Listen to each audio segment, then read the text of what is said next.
সেই চোরাগোপ্তার মাধ্যমে হামলা চালাচ্ছে, এমনকি বিদেশে নিজের দেশের সম্মান ক্ষুণ্ণ করে চোরাগোপ্তা হামলা দিয়ে তারা চেষ্টা করছে তাদের কলঙ্কিত অধ্যায়টা আরেকবার পরিষ্কার করতে, আরেকবার জনগণের সামনে নিয়ে যেতে। তারা এখনো বিশ্বাস করে না যে তারা অন্যায় করেছে, এত রক্ত এত কিছু, কিন্তু এখনো বললে কোথায় আমার সোনার বাংলাদেশ তো সুন্দর ছিল।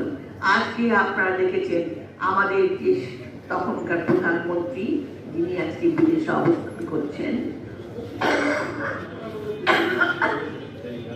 তিনি আজকে ভারতে বসে এদেশের পিছনে নানা রকম ঝামেলা করছে, নানা রকম চক্রান্ত করার চেষ্টা করছে।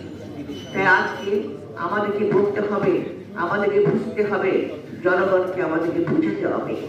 আমরা বিশেষ করে বিএনপি, যে বিএনপি সারা জীবন গণতন্ত্রের জন্য লড়াই করছে,